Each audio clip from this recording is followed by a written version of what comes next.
Pasar Bembah, Dusun Tepi, Tabak Penanjung, Tebino Tinggi, Sembah disusun 10. Sejarah Siliwangi Antarnusa tidak dapat dilepaskan dari konteks Bengkulu.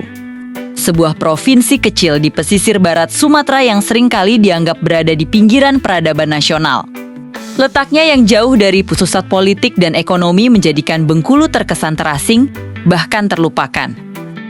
Namun justru dari daerah inilah lahir sebuah kisah besar tentang keberanian menembus keterbatasan, tentang daya juang melawan isolasi, dan tentang bagaimana sebuah perusahaan otobus mampu menjelma menjadi simbol kebanggaan daerah. Siliwangi Antarnusa lahir bukan dari perusahaan besar, bukan pula dari modal raksasa. Ia lahir dari keberanian seorang anak Bengkulu bernama Hasanuddin Adnan. Bermula dari 2 unit truk sederhana, perjalanan ini dimulai dengan langkah kecil namun penuh tekad. Truk-truk itu semula hanya melayani pengangkutan barang. Tetapi di dalamnya sudah terkandung mimpi besar, membawa Bengkulu terhubung dengan dunia luar. Dalam historiografi transportasi Indonesia, keberadaan perusahaan otobus dari Bengkulu merupakan sebuah anomali. Sementara perusahaan besar banyak lahir dari Jawa atau Sumatera Utara. Siliwangi Antarnusa justru tumbuh di sebuah provinsi yang selama bertahun-tahun terisolasi. Fakta ini membuat kehadirannya lebih dari sekadar bisnis. Ia adalah narasi tentang perjuangan masyarakat kecil untuk menolak dilupakan. Kisah ini akan membawa kita menyusuri perjalanan panjang Siliwangi Antarnusa dari masa awal yang sederhana menuju ekspansi trayek besar, melewati krisis, hingga memasuki era regenerasi dan modernisasi. Dalam video ini, kita akan menemukan bahwa Siliwangi Antarnusa bukan hanya sebuah perusahaan transportasi, melainkan juga cermin dari semangat kolektif Bengkulu untuk bergerak maju. Bengkulu sejak lama dikenal sebagai daerah yang unik. Letaknya di pesisir barat Sumatera membuatnya berhadapan langsung dengan Samudra Hindia. Namun akses daratnya ke wilayah lain amat terbatas. Jalan-jalan menuju Sumatera Selatan, Lampung, maupun ke provinsi tetangga lainnya tidak selalu mulus. Bukit barisan yang membentang dari utara ke selatan menjadi penghalang alamiah yang membuat mobilitas dari dan menuju Bengkulu penuh tantangan. Dalam konteks kolonial, Bengkulu memang pernah menjadi pusat penting. Disinilah Inggris membangun Benteng Marlborough, salah satu benteng terbesar mereka di Asia. Namun setelah kepindahan kekuasaan ke Belanda, peran Bengkulu perlahan meredup. Wilayah ini lebih sering dipandang sebagai daerah pinggiran. Jalur kereta api tidak pernah benar-benar dikembangkan. Pelabuhan pun tidak menjadi simpul utama perdagangan internasional. Maka, bagi masyarakat Bengkulu, keterisolasian adalah kenyataan sehari-hari. Mobilitas manusia dan barang sangat bergantung pada jalur darat yang berliku dan berbahaya. Pada dekade-dekade awal setelah kemerdekaan, kondisi ini semakin terasa. Pembangunan infrastruktur lebih banyak diarahkan ke pusat ekonomi besar seperti Jawa atau Sumatera bagian timur. Bengkulu tetap berada dalam kesunyian geografisnya. Namun justru dari kondisi inilah lahir kebutuhan mendesak akan transportasi. Masyarakat tidak bisa hanya diam. Mereka harus mencari cara untuk menembus sekat alam dan struktural. Hasil bumi Bengkulu, seperti kopi dan karet, membutuhkan saluran distribusi agar sampai ke pasar besar. Sementara itu, masyarakat sendiri membutuhkan sarana untuk bepergian, baik untuk pendidikan, perdagangan, maupun merantau. Dalam situasi itulah, muncul gagasan tentang pendirian perusahaan angkutan yang berbasis di Bengkulu. Gagasan ini bukan sekadar soal bisnis, melainkan jawaban atas kebutuhan mendasar masyarakat. Sejarah kemudian mencatat, dari tanah yang terasing inilah muncul Siliwangi Antarnusa. Langkah pertama Hasanuddin Adnan bukanlah mendirikan bus penumpang, melainkan mengoperasikan 2 unit truk barang. Truk-truk itu melayani pengangkutan hasil bumi Bengkulu menuju daerah lain. Mungkin langkah ini terlihat kecil, namun pada kenyataannya ia menjadi fondasi penting bagi lahirnya sebuah perusahaan besar. Pengangkutan barang pada masa itu bukanlah perkara mudah. Jalan yang sempit, berliku, dan seringkali rusak membuat perjalanan penuh risiko. Sopir harus memiliki keberanian ekstra, sementara truk dituntut bekerja di luar batas kemampuannya. Namun meskipun penuh tantangan, jalur ini tetap harus ditempuh. Sebab tanpa pengangkutan barang, Bengkulu semakin terisolasi dari arus perdagangan nasional. Dengan 2 unit truk inilah, Hasanuddin Adnan mulai membangun reputasi. Ia dikenal disiplin, dapat dipercaya, dan sanggup memenuhi komitmen meski medan sangat berat. Reputasi inilah yang kemudian menjadi modal sosial berharga. Para pedagang dan petani mulai mempercayakan hasil bumi mereka kepada truk-truk ini. Sedikit demi sedikit, jaringan distribusi terbentuk. Dari perspektif sosiologi ekonomi, fase ini memperlihatkan bagaimana transportasi barang menjadi katalis pembangunan. Tanpa saluran distribusi, hasil bumi hanya menumpuk di gudang. Dengan adanya transportasi, hasil bumi berubah menjadi komoditas yang memiliki nilai ekonomi lebih tinggi. Maka, ekspedisi barang bukan hanya tentang logistik, tetapi juga tentang membuka pintu bagi integrasi ekonomi Bengkulu dengan daerah lain. Namun, Hasanuddin Adnan tidak berhenti di sini. Ia menyadari bahwa jika barang membutuhkan mobilitas, manusia pun memiliki kebutuhan serupa. Maka dari fondasi truk ekspedisi inilah kelak lahir gagasan lebih besar.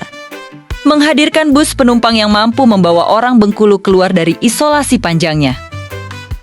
Setelah menapaki fondasi awal sebagai perusahaan ekspedisi barang, Siliwangi Antarnusa segera menghadapi pertanyaan besar, sampai kapan perusahaan ini hanya mengangkut barang?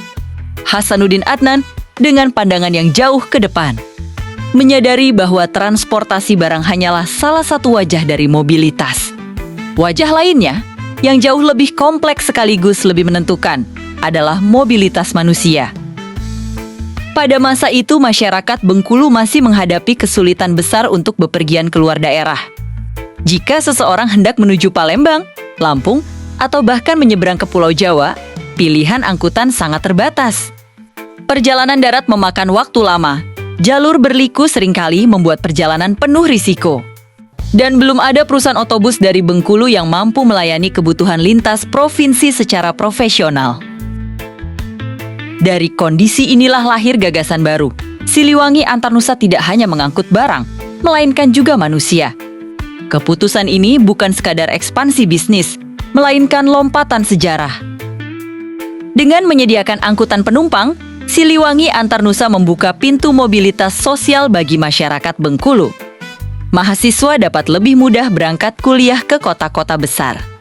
Pedagang dapat menjajaki pasar baru, dan keluarga dapat melakukan perjalanan jauh dengan lebih terjangkau. Ketika bus pertama Siliwangi Antarnusa melintas, itu bukan sekadar kendaraan. Itu adalah pernyataan simbolis bahwa Bengkulu kini terhubung dengan jaringan mobilitas nasional. Setiap kursi penumpang membawa cerita, seorang pelajar yang berangkat menimba ilmu ke Jawa, seorang pedagang kecil yang hendak mengembangkan usaha, atau seorang perantau yang mencari kehidupan baru di kota besar.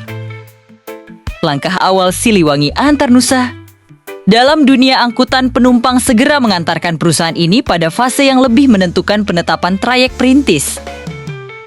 Trayek bukan hanya sekadar garis di atas peta, melainkan pernyataan eksistensi. Setiap izin trayek adalah legitimasi resmi yang menandai kehadiran sebuah perusahaan otobus dalam ekosistem transportasi nasional. Pada masa itu, Kementerian Perhubungan Republik Indonesia mengatur ketat jalur lintas provinsi. Tidak sembarang perusahaan dapat beroperasi di lintasan panjang, apalagi lintas pulau.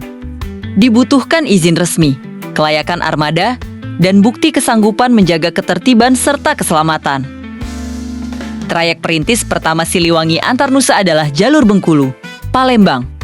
Palembang adalah kota besar terdekat, pusat perdagangan, sekaligus pintu masuk ke jalur lintas Sumatera.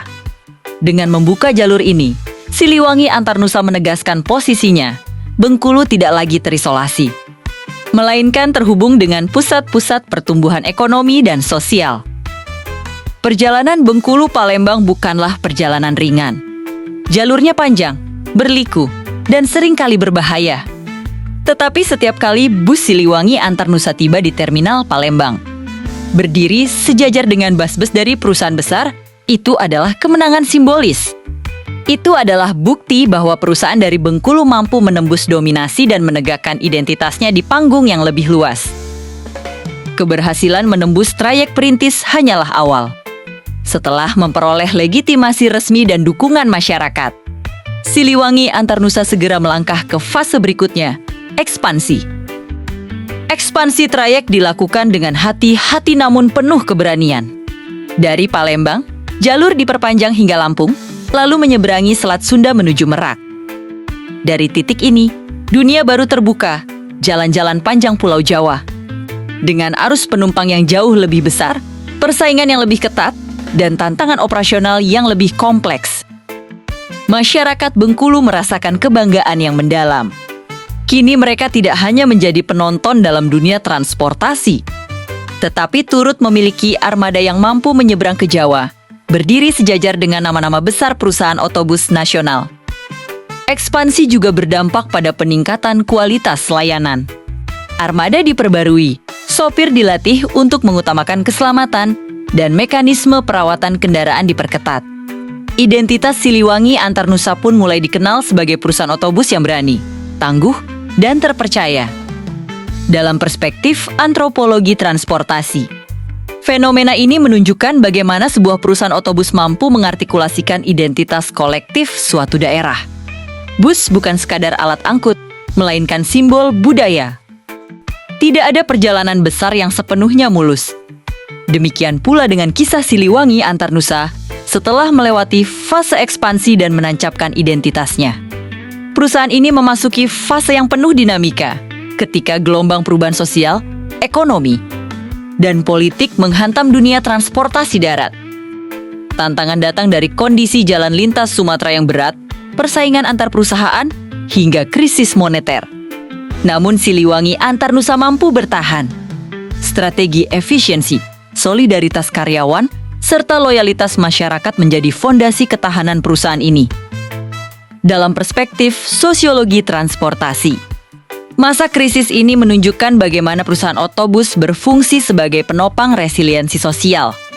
Ketika moda lain lebih eksklusif, bus tetap menjadi transportasi rakyat. Setiap perusahaan besar yang lahir dari perjuangan panjang selalu berhadapan dengan pertanyaan, bagaimana menjaga keberlangsungan di masa depan? Pertanyaan itu pun hadir bagi Siliwangi Antarnusa. Generasi penerus mengambil peran. Melanjutkan cita-cita besar Hasanuddin Adnan, fokus diarahkan pada modernisasi armada, digitalisasi manajemen, serta pelatihan sumber daya manusia. Visi masa depan Siliwangi Antarnusa bukan hanya bertahan, tetapi juga bertransformasi menjadi perusahaan otobus yang relevan di abad ke-21. Mereka tidak hanya mengangkut penumpang, tetapi juga mengangkut mimpi masyarakat Bengkulu menuju ruang baru yang lebih luas. Sejarah Siliwangi Antarnusa bukanlah kisah tentang bus semata, melainkan kisah tentang tekad manusia yang menolak tunduk pada keterbatasan.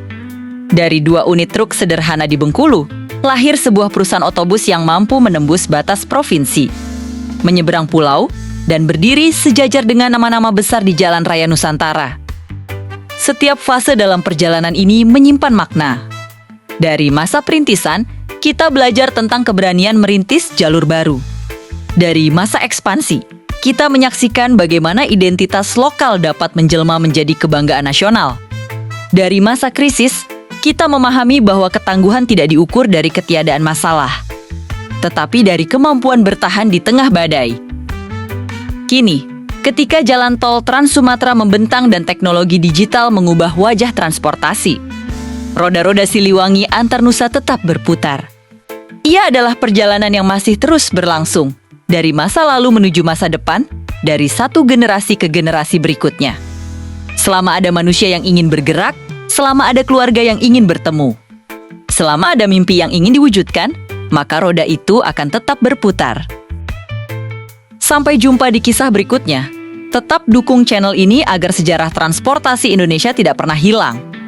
Karena setiap roda yang berputar menyimpan cerita, setiap perjalanan adalah warisan, dan bersama kita, kisah besar di jalan raya akan terus hidup dari generasi ke generasi. Pasar Bembah, Dusun